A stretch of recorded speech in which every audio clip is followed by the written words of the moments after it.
આપણે એક માલ લડી દેખાય. લે ભગવાન સાંભળી લીધી તારી વાત. એક્સક્યુઝ મી, આપણા ચોદુભાઈની વાડીમાં જવાનો રસ્તો આ જ છે? આવી એડ્રેસ પૂછવાલી હોય તો હાથ પકડીને મૂકી આવે ને જગ્યા પર. 10 રૂપિયા આપો તો જ એડ્રેસ કે હું.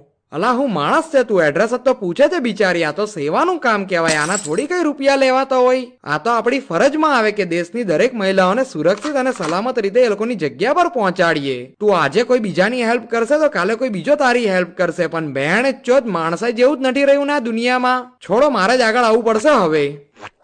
મારે ચોદુભાઈની વાડીમાં જવું છે તો આ રસ્તાથી જવાશે ને? જવાશે ને, પણ તમારા એકલાથી નહીં જવાશે, કેમ કે આ રસ્તો આગળ જતા થોડો ખરાબ છે ને મારા માટે છોકરીઓની સેફટી સૌથી પહેલા આવે છે, એટલે હું તમને એકલા તો નહીં જ જવા દેઉં.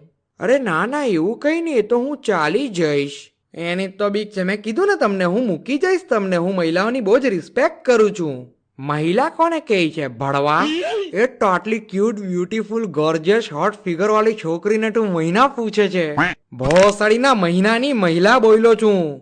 એવું છે? મહિલા પણ કેમ બોલ્યો તું? આને મહિલા દેખાય છે આ તને? આના તરફથી હું સોરી કેવું છે. એમાં કેવું છે, આયરો વર્ષોથી લઠ્ઠો છે ને, એટલે એને નથી ખબર કે ક્વીન સાથે કેવી રીતે વાત કરવાની.